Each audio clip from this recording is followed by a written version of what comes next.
Varicose vein നമ്മളെല്ലാവരും കേട്ടിട്ടുണ്ട്. Varicocele എന്ന് പറയുന്ന വൃഷ്ണസഞ്ചികളിൽ ഞരമ്പ് തടിച്ച് നിൽക്കുന്നത് ചിലരിൽ ഉണ്ടാകാറുണ്ട്. പൈൽസ് എന്ന് പറയുന്ന പ്രശ്നം ഉണ്ടാകാറുണ്ട്.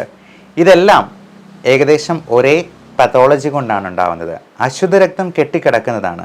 പ്രത്യേകിച്ചും ഇരുകാലികളായിട്ടുള്ള മനുഷ്യരിൽ ഡിപ്പെൻഡൻറ്റ് പോർഷൻസിൽ കൂടുതലായിട്ടും അശുദ്ധ രക്തം കെട്ടിക്കിടക്കുകയും അവിടെ ഞരമ്പ് തടിച്ചു വരികയും അവിടെ നമുക്ക് കൂടുതലായിട്ട് കറുപ്പ് നിറം വരിക, അവിടെ എന്തെങ്കിലും വ്രണങ്ങളുണ്ടാവുക, അത് കരിയാതെ വരിക, ചൊറിച്ചിലുണ്ടാവുക, നിറവ്യത്യാസം വരിക തുടങ്ങിയ പ്രശ്നങ്ങളെല്ലാം ഇതുകൊണ്ടുണ്ടാകാം. അപ്പോൾ ഈ കൈയുടെ അറ്റത്തും കാലിൻ്റെ അറ്റത്തും ഒക്കെ എക്സ്ട്രിമിറ്റീസ് ഇവിടെയെല്ലാം ചെറിയ ചെറിയ കുഞ്ഞു കുഞ്ഞു രക്തക്കുഴലുകളായിട്ടാണ് വരിക. അപ്പോൾ ഇപ്പോൾ കൈയുടെ അറ്റത്തോ അല്ലെങ്കിൽ കാലിൻ്റെ അറ്റത്തോ ഒക്കെ എന്തെങ്കിലും അൾസറോ അല്ലെങ്കിൽ മുറിവുണ്ടായെന്നാൽ അവിടെ ചോര ചീറ്റി വരത്തില്ല. അവിടെ ചെറിയ ചെറിയ രക്തക്കുഴലുകളാണ് എന്നുള്ളത് കൊണ്ട് തന്നെ സർക്കുലേഷൻ കുറഞ്ഞു പോകുന്നു എന്നുള്ളത് കൊണ്ടാണ് ഇത് ചീറ്റി രക്തം പോകാത്തത്. അപ്പോൾ ഈ വേരുകൾ പോലുള്ള ചെറിയ രക്തക്കുഴലുകളിൽ പ്രഷർ വളരെ വളരെ കുറവാണ് എന്ന് വേണം പറയാം. അപ്പോൾ 120/80 നോർമൽ ബ്ലഡ് പ്രഷർ എങ്കിൽ ആ ഏറ്റവും ചെറിയ രക്തക്കുഴലുകളിലൊക്കെ വളരെ ചെറിയ പ്രഷറിലെ രക്തം പമ്പ് ചെയ്യപ്പെടുന്നുള്ളൂ. അതേപോലെ തന്നെയാണ് തിരിച്ചുള്ള വീനസ് റിട്ടേൺ. തിരിച്ച് ഹൃദയത്തിലേക്ക് ബ്ലഡ് തിരിച്ചു വരാനായിട്ട് കൂടുതൽ ബുദ്ധിമുട്ടുകളുണ്ടാകും. പ്രത്യേകിച്ചും അതിൻ്റെ വാൽവുകളാണ് ഈ തിരിച്ച് അശുദ്ധ രക്തം പമ്പ് ചെയ്ത് വരുന്നത്. അപ്പോൾ സെക്കൻഡ് ഹാർട്ട് എന്നാണ് ഈ വാൽവുകളെ പറയുക. നമ്മുടെ കാഫ് മസിൽസൊക്കെ അതിന് സപ്പോർട്ട് ചെയ്യുന്ന ഫങ്ഷൻ ചെയ്യുന്ന ചില മസിലുകളാണ്. അപ്പോൾ ഇത് പൊക്കത്തിലേക്ക് എത്താനായിട്ട് ഒരു മോട്ടർ കൊടുത്ത് വെക്കാനായിട്ട് വേറെ വഴികളൊന്നുമില്ല. അപ്പം മോട്ടർ ഇല്ലാത്തത് കൊണ്ട് അതിന് പകരം നമ്മളെ ഹെൽപ്പ് ചെയ്യുന്ന വാൽവുകളാണ്. അത് ഈ സൈഡിലേക്ക് മാത്രം ഈ ബ്ലഡിനെ ഇങ്ങനെ തള്ളി വിടാനായിട്ട്, നമ്മൾ കണ്ടത്തിലൊക്കെ വെള്ളം പണ്ട് കാലത്ത് ചവിട്ടി കറക്കി വിടുന്നത് പോലെ അതുപോലെയുള്ള വാൽവുകളാണ് ഈ മോട്ടർ ആയിട്ട് ആക്ട് ചെയ്യുന്നത്. അപ്പോൾ വെയിന് ഒരു ട്യൂബ് പോലെ ഇരിക്കുന്നെങ്കിൽ ഇതിനകത്ത് 100 കണക്കിന് വാൽവുകളുണ്ട്. വാൽവെന്ന് നമ്മൾ കേട്ടിട്ടുണ്ട്. അത് വാൽവ് ഒരു സൈഡിലേക്ക് മാത്രം കടത്തി വിടുന്ന സംഗതികളാണ് വാൽവ്. അപ്പം ഡോറ് പോലെ ഇപ്പോൾ ഒരു വശത്തേക്ക് മാത്രം തള്ളിയെന്നാൽ ചിലയിടത്ത് നമ്മൾ പുഷ് ചെയ്യണം അല്ലെങ്കിൽ പുള്ളി ചെയ്യണം, ഒരു സൈഡിലേക്ക് തുറക്കാൻ പറ്റത്തുള്ളൂ. ഇതുപോലെ തന്നെ ഈ ട്യൂബിനകത്തുള്ളിലുള്ള സംഭവങ്ങളാണ് ഈ ഡോറുകൾ പോലെ വർക്ക് ചെയ്യുന്ന വാൽവുകൾ. ഈ വാൽവിൻ്റെ അപാകതകൾ നിമിത്തമാണ് അശുദ്ധ രക്തം കൂടുതലായിട്ടും അവിടെ കെട്ടിക്കിടക്കുന്നത്. അപ്പോൾ അങ്ങനെ കെട്ടിക്കിടക്കുമ്പോൾ ഈ അശുദ്ധ രക്തത്തിൽ ഉണ്ടാകുന്ന പലതരത്തിലുള്ള പ്രശ്നങ്ങൾ ഉണ്ടാകാം. അശുദ്ധ രക്തം നമുക്ക് അതിൽ നിന്നുണ്ടാകുന്ന ഈ വേസ്റ്റ് പ്രൊഡക്റ്റ് തന്നെ നമ്മുടെ സ്കിന്നിൽ പ്രശ്നങ്ങളുണ്ടാക്കാം, ഡെർമറ്റൈറ്റിസ് ഉണ്ടാക്കാം, അത് തന്നെ ചൊറിച്ചിലുണ്ടാക്കാം, അലർജി പോലുള്ള പ്രശ്നങ്ങളുണ്ടാക്കാം, എക്സിമ ആയിട്ടും അർട്ടിക്കേറിയ ആയിട്ടും അതിൽ നിന്നുണ്ടാകുന്ന വെരിക്കോസ് അൾസറും ഉണ്ടാകാം. അപ്പം നമ്മൾ അതിനെന്താ ചെയ്യേണ്ടത്? ഇപ്പം ഒരു ഓസ് നമ്മൾ ഓർക്കുക. ഓസിനകത്ത് കുറേ ചെളിയും അഴുക്കും ഒക്കെ, അഴുക്ക് വെള്ളമാണ് അതിനകത്തൂടെ പോകുന്നതെങ്കിൽ ഈ അഴുക്കെല്ലാം അതിൻ്റെ ചുറ്റും അടിഞ്ഞു കൂടിയിട്ട് അത് അവിടെ കെട്ടിക്കിടക്കും. അപ്പോൾ നമ്മൾ എന്താ ചെയ്യുക? ഈ ഓസ് ഇങ്ങനെ പൊക്കി പിടിച്ചിട്ട് അത് ഞെക്കി അത് പിഴിഞ്ഞ് ആ വെള്ളം മുഴുവൻ പുറത്തോട്ട് വിട്ട് കഴിഞ്ഞിട്ടുണ്ടെങ്കിൽ ആ അഴുക്കെല്ലാം അങ്ങ് കളഞ്ഞു കഴിഞ്ഞാൽ ആ സർക്കുലേഷൻ നോർമലായിട്ട് നടക്കും. ഇതേപോലെ തന്നെയാണ് നമ്മൾ ഈ വെരിക്കോസ് വെയിൻ്റെ കാര്യത്തിലും ചെയ്യാൻ പറ്റുന്നത്. അതായത് ഇതിലെ വാൽവുകൾക്ക് പ്രശ്നം പറ്റി, വാൽവ് പോയി മോശമായി കഴിഞ്ഞെന്നാൽ നമ്മൾ ഇത് തിരിച്ച് ആ സർക്കുലേഷൻ പ്രോപ്പറാക്കാനായിട്ട് ഇത് കാലിൽ നിന്നും ആ ബ്ലഡ് തിരിച്ചെത്തിക്കാനായിട്ട് നമ്മൾ ശ്രമിക്കണം. അപ്പോൾ നമുക്ക് ചെയ്യാവുന്ന ഒരു കാര്യം, അതിൻ്റെ അറ്റത്ത് ഇപ്പം ആ ഓസിൻ്റെ അറ്റത്ത് അങ്ങ് കട്ട് ചെയ്ത് കഴിഞ്ഞിട്ടുണ്ടെങ്കിൽ അവിടുന്ന് ബ്ലഡ് മുഴുവനായിട്ട് അങ്ങ് ചീറ്റിപ്പോവും. കാരണം അത് കെട്ടിക്കിടക്കുന്ന രക്തമാണ്. അപ്പോൾ ഈ ഓസ് കട്ട് ചെയ്തതുപോലെ തന്നെ താഴ്ഭാഗത്ത് ഒരു ചെറിയ ഒരു പ്രിക്കിട്ടെന്നാൽ പോലും അതിലൂടെ ബ്ലഡ് ചീറ്റിപ്പോകും. അത് രോഗി പോലും അറിയണമെന്നില്ല.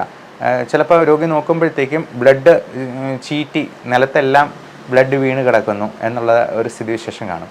അപ്പം നമ്മൾ ഈ ഓസിൽ നിന്ന് വെള്ളം താഴോട്ട് അല്ലേ പോകത്തുള്ളൂ. നമ്മൾ ഫിസിക്സിൽ പഠിച്ചിട്ടുണ്ട്, നമ്മൾ ഒരു ടാങ്കിൽ നിന്നൊക്കെ വെള്ളം താഴോട്ടേ പോകത്തുള്ളൂ. അപ്പോൾ നമ്മൾ താഴ്ഭാഗത്തെ ഈ ഓസ് താഴ്ത്തി വെച്ചെന്നാൽ മാത്രമേ വെള്ളം തിരിച്ചൊഴുകി വരത്തുള്ളൂ. അപ്പോൾ നമുക്ക് ഹൃദയത്തിലേക്ക് ഈ അശുദ്ധ രക്തം തിരിച്ചെത്തിക്കണമെന്നുണ്ടെങ്കിൽ ഈ കാല് പൊക്കി വെച്ചിട്ട് ഹൃദയത്തിനേക്കാൾ കൂടിയ ലെവലിൽ അത് പൊങ്ങിയിരുന്നാൽ മാത്രമേ അത് തിരിച്ച് ഹൃദയത്തിലേക്ക് ഒഴുകി വരത്തുള്ളൂ. അത് ഫിസിക്സിൻ്റെ ലോ പോലെ അത് ഗ്രാവിറ്റേഷൻ വഴി വർക്ക് ചെയ്തെന്നാൽ മാത്രമേ അത് തിരിച്ചെത്തിക്കത്തുള്ളൂ. അല്ലാതെ കാലിങ്ങനെ താഴ്ത്തി തന്നെ ഇരുന്നാൽ, അത് നിന്നുകൊണ്ടുള്ള ഒരേ ജോലി ചെയ്യുന്നവർക്ക്, ബാർബർമാർക്ക്, സർജന്മാർക്ക്, അതുപോലെ നഴ്സുമാർക്ക്, സ്റ്റുഡൻസിന് ഒക്കെ നിന്നുകൊണ്ട് ജോലി ചെയ്യുന്ന ആൾക്കാർക്ക് എല്ലാവർക്കും ചായ അടിക്കുന്നവർക്ക് ഒക്കെ ഈ സ്റ്റാഗ്നൻ്റ് ആയിട്ടുള്ള ബ്ലഡ് അങ്ങനെ തന്നെ കെട്ടിക്കിടന്ന് വെരിക്കോസ് വെയിൻ കൂടാനായിട്ടും അത് പ്രശ്നങ്ങൾ ഉണ്ടാക്കാനും സാധ്യതയുണ്ട്. പിന്നെ പാരമ്പര്യമായിട്ടും വെരിക്കോസ് വെയിൻ ഒരു സാധ്യത കൂടുതലുണ്ട്. അലർജി ഉള്ളവർക്ക് പലതരത്തിലുള്ള പ്രോട്ടീൻ അലർജികൾ ഇതിന് കൂടുതൽ കാരണമാകാറുണ്ട്. പാല്, അരി, ഗോതമ്പ് പോലുള്ള സംഗതികളിൽ പോലും പലതരത്തിലുള്ള പ്രോട്ടീൻസ് ഉണ്ട്. ഗോതമ്പിലുള്ള ഗ്ലൂട്ടൻ ഇൻടോളറൻസ് ഒക്കെ പല ആൾക്കാരിലുണ്ട്. അതുപോലെ മുട്ട, ഇറച്ചി, മീൻ തുടങ്ങിയവയിലുള്ള പ്രോട്ടീനും പലർക്കും അലർജി ഉണ്ടാക്കാറുണ്ട്. ഇതും വെരിക്കോസ് വെയിൻ ഒരു കാരണമായിട്ട് പറയപ്പെടുന്നു. അപ്പോൾ ഇത്തരത്തിലുള്ള അലർജി ഉണ്ടോ എന്നുള്ളത് നമ്മൾ IG ലെവൽ നോക്കി പരിശോധിച്ച് മനസ്സിലാക്കുക. IG ഒരുപാട് കൂടുതലാണെന്നുണ്ടെങ്കിൽ ഒരു അലർജി സ്കിൻ പ്രിക് ടെസ്റ്റ് നോക്കുക. നമുക്ക് ഏതൊക്കെ ഫുഡിൽ നിന്നാണ് അലർജി ഉണ്ടാകുന്നത് എന്നുള്ളത് കണ്ടുപിടിച്ച് അത് മാറ്റി നിർത്തിയെന്നാൽ മാത്രമേ ഈ പ്രശ്നങ്ങൾ കൂടുതൽ വഷളാകാതിരിക്കുകയുള്ളൂ. IG ഒരുപാട് കൂടുതലാണെങ്കിൽ അലർജിയെ പൂർണ്ണമായിട്ടും മാറ്റാനുള്ള ഇമ്മ്യൂണോതെറാപ്പി എന്ന് പറയുന്ന ട്രീറ്റ്മെൻറ്റ് അലോപ്പതിയിലുണ്ട്. അതുവഴി നമുക്ക് അലർജിയുടെ എല്ലാ സിംറ്റംസും നമുക്ക് പൂർണ്ണമായിട്ടും മാറ്റാനായിട്ട് സാധിക്കും.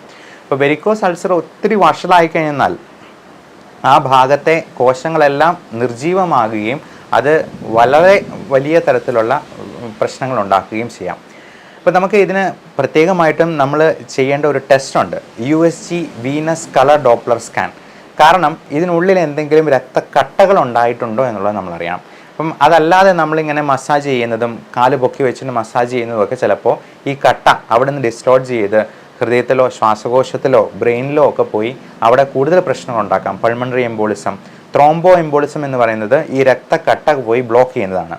അപ്പോൾ DVT പോലുള്ള ഡീപ്പ് വെയിൻ ത്രോംബോസിസ് പോലുള്ള പ്രശ്നങ്ങൾ ഉണ്ടാവുന്നില്ല എന്നുള്ളത് ഈ USG venous colour Doppler scan ചെയ്ത് അത് ഉറപ്പ് വരുത്തിയിട്ട് മാത്രമേ നമ്മൾ ഈ മസാജിങ്ങിന് പോകാൻ പാടുള്ളൂ. അപ്പോൾ കംപ്രഷൻ സ്റ്റോക്കിങ്സ് ഇപ്പോൾ ഓൺലൈനിലൊക്കെ നമ്മൾ നോക്കിയെന്നാൽ 800 രൂപയ്ക്കൊക്കെ ഈ കംപ്രഷൻ സ്റ്റോക്കിങ്സ് കിട്ടും. അത് തുട വരെ കയറ്റിയിടാവുന്ന, താഴേന്ന് കയറ്റിയിടാവുന്ന. അപ്പോൾ നമ്മൾ ഈ കംപ്രഷൻ സ്റ്റോക്കിങ്സ് ഇടുന്നത് ഈ മസിൽസിനെ കംപ്രസ് ചെയ്യാനായിട്ടും അത് തിരിച്ച് രക്തയോട്ടം മെച്ചപ്പെടുത്താനായിട്ടും സഹായിക്കും.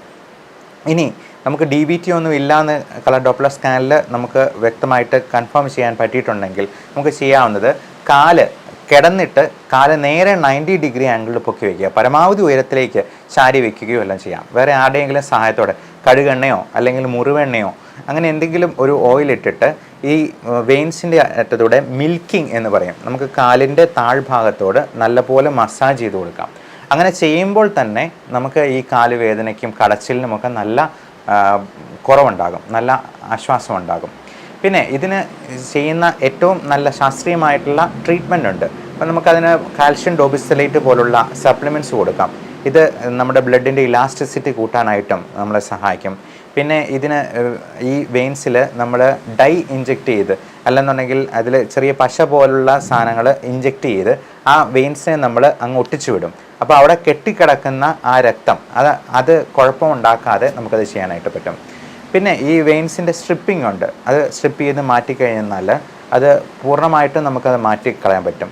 ലേസർ ട്രീറ്റ്മെൻ്റ് ഉണ്ട്.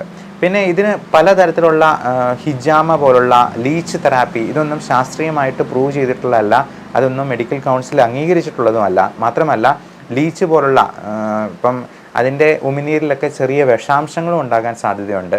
അപ്പോൾ അങ്ങനെയുള്ള സംഗതികളൊക്കെ ചെയ്യുമ്പോഴത്തേക്കും ചിലപ്പോൾ ഇത് കൂടുതൽ വഷളാകാനും പോലും സാധ്യതയുണ്ടെന്നുള്ളത് മനസ്സിലാക്കാം. ഇപ്പം മെഡിസിനൽ ലീച്ചസിനെയൊക്കെ ഉപയോഗിച്ചിട്ടുള്ള അത് ശാസ്ത്രീയമായിട്ട് ഇപ്പം ആയുർവേദ ഡോക്ടറിൻ്റെ അടുത്ത് പോയി ചെയ്യുന്നതിന് കുഴപ്പമില്ല.